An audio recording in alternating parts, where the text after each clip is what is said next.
ವರ್ಣನಾಭರ ಉಕ್ಕಿ ಹರಿತಿದೆ ನದಿಗಳು. ತುಂಗಾ, ಭದ್ರಾ, ಕೃಷ್ಣಾ ಭರ್ತಿ ದೂರ ಆಗ್ತಾ ಇದೆ.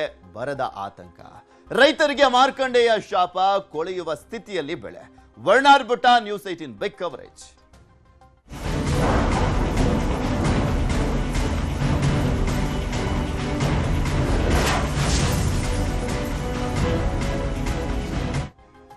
ಮುಂಗಾರು ಮಳೆ ಮುಕ್ಕಾಲು ಭಾಗ ಮುಗಿದ ಬಳಿಕ ನಂತರ ಈಗ ಮುಂಗಾರು ಮಳೆಯ ಆರ್ಭಟ ಶುರುವಾಗಿರುವಂಥದ್ದು. ಕರಾವಳಿ, ಮಲೆನಾಡು ಭಾಗ, ಕಿತ್ತೂರು ಕರ್ನಾಟಕ ಭಾಗದಲ್ಲೂ ಮಳೆ ಆಗ್ತಾ ಇದೆ. ಪಶ್ಚಿಮ ಘಟ್ಟದಲ್ಲಿ ಮಳೆ ಆಗ್ತಾ ಇರುವಂತಹ ಹಿನ್ನೆಲೆಯಲ್ಲಿ ಉತ್ತರ ಕರ್ನಾಟಕ ಭಾಗದಲ್ಲಿರುವಂತಹ ಡ್ಯಾಮ್ಗಳು ಭರ್ತಿ ಆಗ್ತದೆ. ಮಲೆನಾಡು ಭಾಗದಲ್ಲಿ ಮಳೆ ಆಗ್ತಾ ಇರುವಂತಹ ಹಿನ್ನೆಲೆಯಲ್ಲೂ ಕೂಡ ಉತ್ತರ ಕರ್ನಾಟಕ ಭಾಗಕ್ಕೆ ನೀರು ಹೋಗ್ತಿರುವಂತಹ ಹಿನ್ನೆಲೆಯಲ್ಲಿ ಅಲ್ಲೂ ಕೂಡ ಡ್ಯಾಮ್ಗಳು ಭರ್ತಿ ಆಗ್ತಾ ಇದೆ.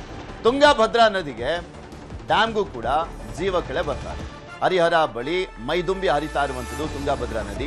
ಹರಿಹರ, ಹೊನ್ನಾಳಿ, ನ್ಯಾಮತಿ ನದಿ ಪಾತ್ರದ ರೈತರು ನಿರಾಳರಾಗಿದ್ದಾರೆ. ಯಾಕೆಂದ್ರೆ ನೀರೇ ಇರಲಿಲ್ಲ, ಬೆಳೆಯನ್ನ ಬೆಳೆಯಕ್ಕಾಗ್ತಾ ಇರಲಿಲ್ಲ, ಜಾನುವಾರುಗಳಿಗೆ ನೀರಿಲ್ಲ, ಕುಡಿಯಕ್ಕೂ ಕೂಡ ಹಾಹಾಕಾರ ಅಂತ ಪರಿಸ್ಥಿತಿ ಇತ್ತು.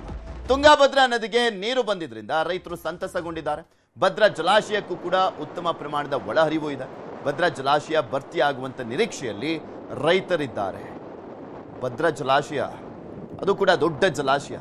ಮತ್ತೆ ಅಲ್ಲಿ ಈಗ ತುಂಗಭದ್ರಾ ನದಿಗೆ ಜೀವಕಳೆ ಬಂದಿದೆಯಲ್ಲ, ಅಲ್ಲಿನ ರೈತರು ಸಂತಸವನ್ನು ವ್ಯಕ್ತಪಡಿಸಿದ್ದಾರೆ. ಅಲ್ಲಿಂದ ಒಂದು ಗ್ರೌಂಡ್ ರಿಪೋರ್ಟ್ ಕೊಟ್ಟಿದ್ದಾರೆ, ನಮ್ಮ ಪ್ರತಿನಿಧಿ ನೋಡ್ಕೊಂಬೋಣ. ಮಲೆನಾಡು ಭಾಗ, ಈ ಚಿಕ್ಕಮಗಳೂರು ಇರ್ಬೋದು, ಶಿವಮೊಗ್ಗ ಇರ್ಬೋದು, ಈ ಭಾಗದಲ್ಲಿ ಯಥೇಚ್ಛವಾಗಿ ಮಳೆ ಆಗ್ತಿರೋ ಹಿನ್ನೆಲೆಯಲ್ಲಿ ಹರಿಹರದ ಮಧ್ಯ ಕರ್ನಾಟಕ, ದಾವಣಗೆರೆ ಹರಿಹರದ ತುಂಗಭದ್ರಾ ನದಿಯು ಕೂಡ ತುಂಬಿ ಹರಿತಾ ಇದೆ. ನಾವೀಗ ದೃಶ್ಯಗಳಲ್ಲಿ ನೋಡ್ಬೋದು. ಕಳೆದ 2 ತಿಂಗಳಿಂದ ನೋಡಿದಾಗ ಸಂಪೂರ್ಣವಾಗಿ ಬತ್ತಿ ಹೋಗಿತ್ತು ಈ ತುಂಗಭದ್ರಾ ನದಿ. ಆದರೆ ಇದೀಗ ಉತ್ತಮ ಮಳೆ ಹಿನ್ನೆಲೆಯಲ್ಲಿ ತುಂಬಿ ಹರಿತಾ ಇರುವಂಥದ್ದು. ಈಗಾಗಲೇ ಏನು 37,000 ಕ್ಯೂಸೆಕ್ಸ್ ಈಗ ತುಂಗಾ ಜಲಾಶಯದಿಂದ ಹೊರ ಹರಿವು ಬಿಡಲಾಗಿದೆ. ಅದರಿಂದ ಭದ್ರಾದಿಂದ ಕೂಡ ಈಗ ಸದ್ಯಕ್ಕೆ ಉತ್ತಮ ಮಳೆ ಆಗ್ತಾ ಇರೋದ್ರಿಂದ ಭದ್ರಾ ಜಲಾಶಯ ಕೂಡ ಈಗಾಗಲೇ ಏನು 165 ಅಡಿ ತುಂಬಿರುವಂಥದ್ದು. ಕೇವಲ ಇನ್ನು 21 ಅಡಿ ಮಾತ್ರ ಬಾಕಿ ಇರುವಂಥದ್ದು ತುಂಬಲಿಕ್ಕೆ. ತುಂಗಭದ್ರಾ ನೋಡ್ಲಿಕ್ಕೆ ಬಂದಂತಹ ರೈತರು ಇದ್ದಾರೆ, ಅವ್ರನ್ನೇ ಮಾತನಾಡಿಸುವಂಥ ಪ್ರಯತ್ನ ಮಾಡೋಣ. ಸರ್, ಈಗ ಕಳೆದ 2 ತಿಂಗಳಿಂದ ಖಾಲಿ ಆಗಿತ್ತು, ಇವಾಗ ಭರ್ತಿ ಆಗಿದೆ, ಏನು ಅನಿಸುತ್ತೆ? ಈಗ ಭಾಳ ಚೆನ್ನಾಗಿ ಅನಿಸ್ತೈತೆ ರೀ. ನೀರೆಲ್ಲ ಮಳೆಗೆ ಶಿವಮೊಗ್ಗ, ಮಂಗಳೂರು ಆ ಕಡೆಗೆಲ್ಲ ಮಳೆಗಿರೋ ಸಂಬಂಧ ನಮ್ಮ ತುಂಗಭದ್ರಾ ನದಿ ತುಂಬಿ ಹರಿಯಾಕೊಂತಾರೆ. ಅದಕ್ಕೆ ರೈತರ ಮುಖದಲ್ಲಿ ಒಂದು ಸ್ವಲ್ಪ ಮಗು ಬಂದೈತಿ. ಎಲ್ಲ ಬಿತ್ತನೆ ಎಲ್ಲ ಈಗ ಮಳೆ ಆಗಲಿಲ್ಲ, ಬಿತ್ತನೆ ಎಲ್ಲ ಏನೂ ಆಗಿದ್ದಿಲ್ಲ. ಈಗ ನದಿ ಎಲ್ಲ ಇಷ್ಟು ತುಂಬಿರೋದಕ್ಕೆ ರೈತರ ಮುಖದಲ್ಲಿ ಯಾಕೋ ಒಂದು ಸ್ವಲ್ಪ ಸಂತೋಷ ಮೂಡೈತಿ.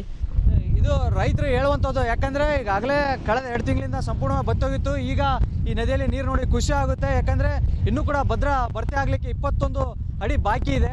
ರೈತರ ಒಂದಿಷ್ಟು ಮುಖದಲ್ಲಿ ಸಂತೋಷ ಮೂಡಲಿ ಅನ್ನೋದೇ ನಮ್ಮ ಆಶಯ. ಸಂಜಯ್, ನ್ಯೂಸ್ 18 ದಾವಣಗೆರೆ.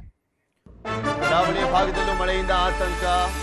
ಕುಸಿಯುವ ಹಂತದಲ್ಲಿ ಹಲವು ಮನೆಗಳು ಇರುವಂಥದ್ದು. ಮಂಗಳೂರಿನ ಗುರುಪುರದ ಆನೆ ಬಳಿಯಲ್ಲಿ ಟೆನ್ಷನ್ ಮನೆ ಮಾಡಿದೆ. ಕೆಲವು ಕಡೆ ಮಳೆ ಬರಲಿ ಅಂತ ಕೇಳ್ಕೊಳ್ತಾ ಇದ್ರು, ಇನ್ನು ಕೆಲವು ಕಡೆ ಮಳೆ ನಿಂತರೆ ಸಾಕಪ್ಪ ಅನ್ನಂಗಾಗಿದೆ ಕರಾವಳಿ ಭಾಗದಲ್ಲಿ. ಯಾಕೆಂದ್ರೆ ಮನೆಗಳು ಕುಸಿಯುವಂತ ಭೀತಿ ಇದೆ.